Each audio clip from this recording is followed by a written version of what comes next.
बहुत लोग ब्रेसेस लगाने का सोचते हैं, मगर जब उन्हें पता चलता है कि ब्रेसेस की ट्रीटमेंट इंडिया में 30,000 से स्टार्टिंग होकर 1 लाख तक पहुंच जाती है, तो बहुत लोग अपना प्लान कैंसिल कर देते हैं।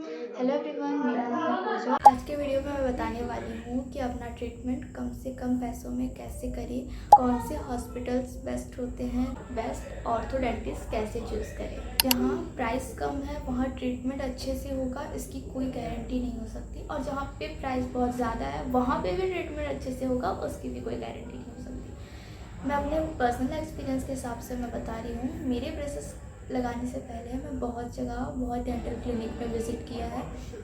कहीं प्राइसेस कम बताते थे और कहीं प्राइसेस ज़्यादा बताते थे। सबसे पहले ये समझना बहुत ज़रूरी है कि ब्रेसेस डेंटिस्ट नहीं लगाते, ऑर्थोडेंटिस्ट लगाते हैं। इसीलिए मैं सजेस्ट करूँगी कि अपना ब्रेसेस का ट्रीटमेंट हमेशा ऑर्थोडेंटिस्ट से ही करिए, नॉर्मल डेंटिस्ट के पास से अपना ब्रेसेस ना लगवाएं।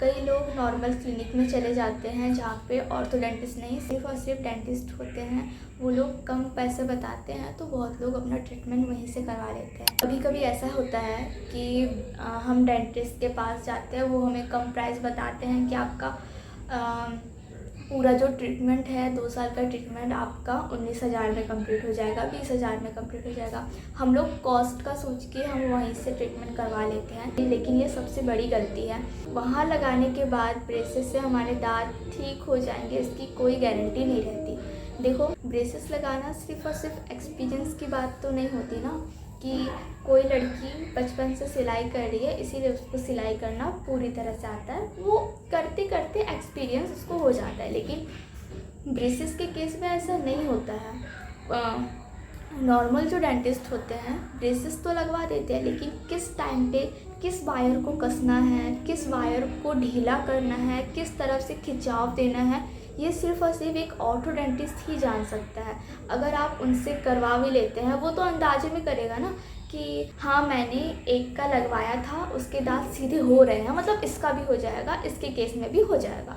4 दांत निकाल देंगे, उसको सीधा कर देंगे तो प्रॉपर आ जाएगा। लेकिन ऐसा नहीं होता है। दांतों में बहुत सारी दिक्कतें होती है, बहुत सारी दिक्कतों का भी सामना करना पड़ता है, जिसके बारे में ऑर्थोडेंटिस्ट बहुत ज़्यादा अच्छे से जान सकता है और आपको बता सकता है। अब ऑर्थोडेंटिस्ट कौन है, कैसे पता करें?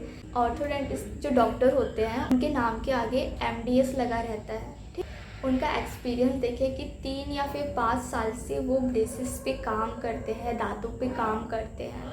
पेशेंट कितने आते हैं, कैसा उनका बिहेवियर है पेशेंट से, ये सब भी बहुत ज़्यादा इम्पॉर्टेंट होता है। आप उनसे कम्युनिकेशन में ये कुछ क्वेश्चंस पूछ सकते हो कि मेरी ब्रेसेस में कितना टाइम लगेगा सर, कितनी कॉस्ट मेरे को आएगी, एंड कॉस्ट को मैं किस तरह से आपको दूंगी, कोई एक्स्ट्रा हिडन चार्ज तो नहीं लगेगा ना सर, या फिर मैम जो भी हो, ब्रेसेस की कॉस्ट में रिटेनर पहले से ऐड रहेगा या फिर उसके चार्ज मुझे अलग से देने पड़ेंगे।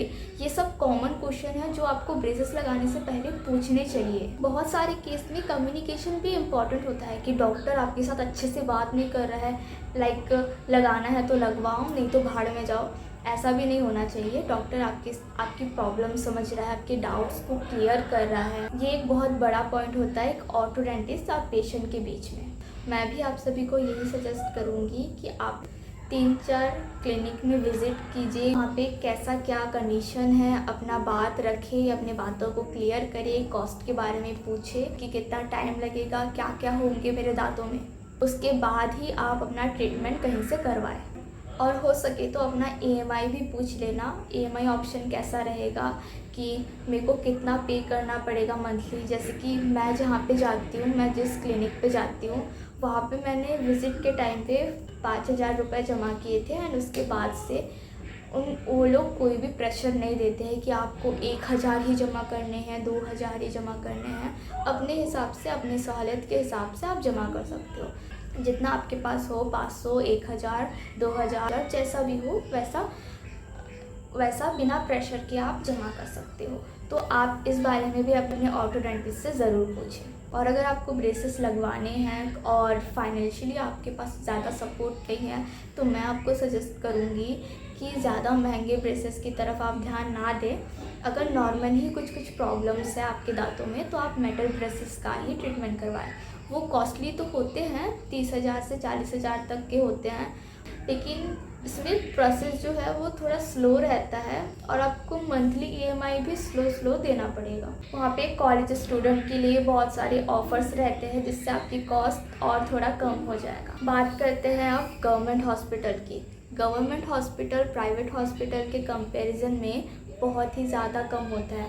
वहाँ पे 5,000 से स्टार्टिंग होके 20,000 तक में आपका ब्रेसेस का खर्चा निकल जाता है।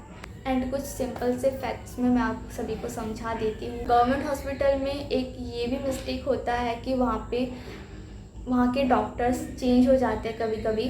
जैसे कि हमारा ब्रेसेस का ट्रीटमेंट कोई और कर रहे थे, हम दूसरे मंथ जा रहे हैं तो कोई और आ गए हैं। इस चीज़ में भी बहुत ज़्यादा दिक्कत आ जाती है कभी कभी।